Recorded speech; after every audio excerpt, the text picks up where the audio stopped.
खरीदारों की बात आती है तो शॉर्ट रिटर्न एक वो छलावा रहता है जिसकी वजह से कई लोग कमर्शियल प्रॉपर्टी में बुकिंग कर लेते हैं।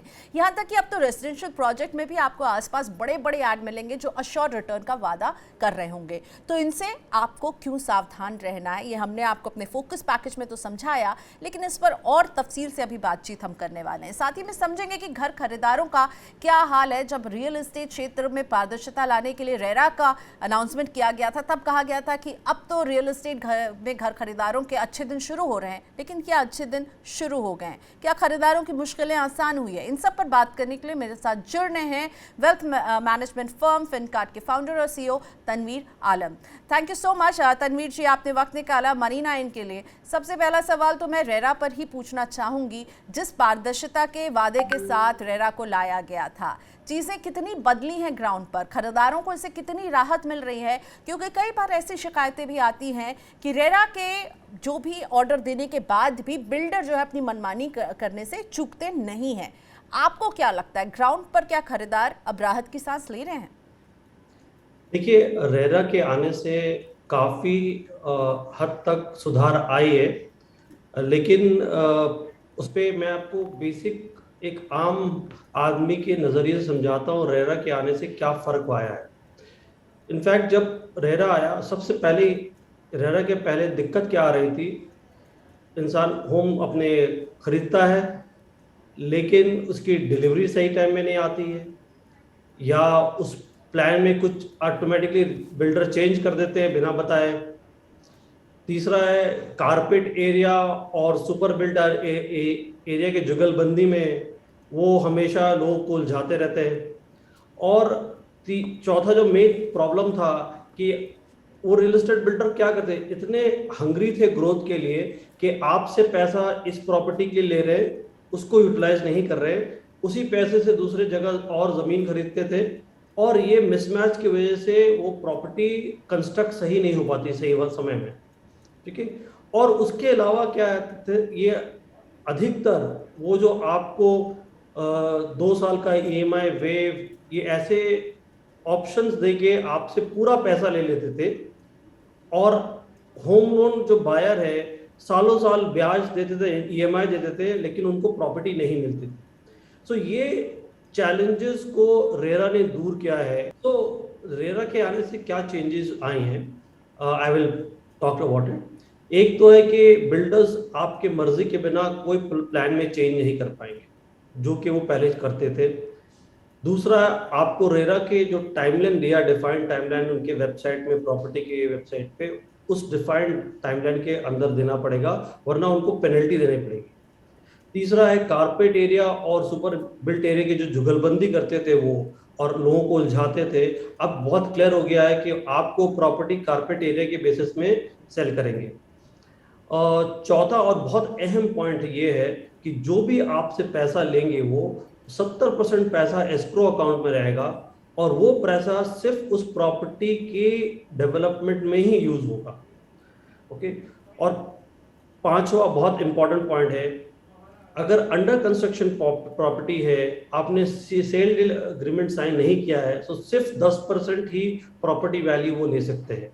ये बहुत इंपॉर्टेंट अनाउंसमेंट थे। पर तनवीर जी, मुझे ये बताइए, ये कानून है, ये अनाउंसमेंट्स हैं जो पेपर में लिखे हुए हैं, जिनको फॉलो किया जाना चाहिए, लेकिन क्या ग्राउंड पर ये फॉलो हो रहा है? क्योंकि कई लोग अभी भी फंसे हुए, तो क्या वो ऐसे लोग फंसे हुए हैं जिनके प्रोजेक्ट रेरा के अंतर्गत नहीं आते हैं? रेरा लॉन्च हुआ 2015-16 के दरमियान, तो ऐसे प्रोजेक्ट हैं जो वहाँ पर लोग फंसे हुए हैं, तो वहाँ पर भी तो रेरा की कोई भूमिका होनी चाहिए। तो अभी भी हम जब घर खरीदारों के बीच में आप जाएंगे, कोई ना कोई धरना प्रदर्शन कहीं हो रहा होगा, कई लोग परेशान हैं, तो उन्हें रेरा से क्या राहत नहीं मिल पा रही है? देखिए, दो तरह का क्या है, रेरा की जो प्रॉपर्टीज है, आप बिल्डर को रेरा के में प्रॉपर्टी रजिस्टर करना पड़ता है।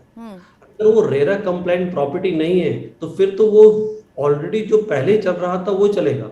ओके। तो ये रेरा, आप बायर्स को देखना पड़ेगा कि वो रेरा कंप्लाइंट प्रॉपर्टीज ही चूज करें। रेरा के आने से काफी हद तक सुधार आई है, बट लेकिन देखिए, हर जगह हर देश में कानून होता है, वो कानून को ब्रेक तोड़ने वाले भी लोग रहते हैं। तो एक तो लोगों की अवेयरनेस नहीं है, जागरूकता नहीं है। इसके वजह से क्या होता है कि कुछ बिल्डर्स वो लाइन क्रॉस करने की क्षमता रखते हैं, क्रॉस करते हैं कि चलो ठीक है और थोड़ा इससे क्रॉस कर बचने जाते का हैं। सबसे बेहतर तरीका आपने जो बताया कि आप चेक कीजिए कि वो रेरा सर्टिफाइड है या नहीं है, वैसे ही प्रोजेक्ट में आपको घर खरीदना चाहिए। तनवीर जी, मैं बिल्कुल। अश्योर्ड रिटर्न के बारे में पूछना चाहूंगी। ये मकान दुकान का हमारा फोकस स्टोरी भी है आज की। अश्योर्ड रिटर्न जो है, इस पर रोक है, फिर भी हम तमाम एड्स अपने आसपास देख रहे हैं। अंडर कंस्ट्रक्शन प्रॉपर्टी में निवेशकों को लुभाने के लिए ये स्कीम दी जा रही है, कमर्शियल प्रॉपर्टी में ये स्कीम दी जा रही है। इनसे कैसे बचा जाए? यहाँ पर क्या रेरा की कोई भूमिका होगी? और अगर रेरा की भूमिका नहीं है तो बतौर ग्राहक जो इन स्कीम्स में लुभाते हुए चले जाते हैं, उनको लुभाने के लिए लाई जाती है और वो जो है लोभ भी हो जाता है कि रिटर्न मिलेगा, उन्हें आप क्या कहना चाहेंगे? ओके, सो रेरा के दो लूप होल जो यूज कर सकते हैं लोग। एक तो है कि देखिए एडवांस पेमेंट का जो क्लॉज है कि आप 10% off the total property value ले सकते हैं as advance payment unless you sign the legal agreement to cell.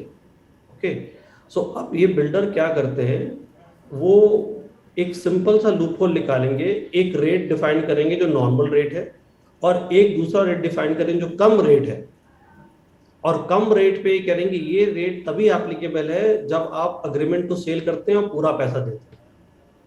Now ये डिफरेंस क्यों करते हैं, मैं एक सिंपल उदाहरण देना चाहता हूं। क्यों, देखिए एज अ बिल्डर, अगर बिल्डर की बोरिंग कैपेसिटी पूरी हो चुकी है और उसको लोन नहीं मिल रहा है, तो वो क्या करता है कि जो रिटेल होम बायर्स हैं उनके बोरिंग कैपेसिटी की यूटिलाइज करता है।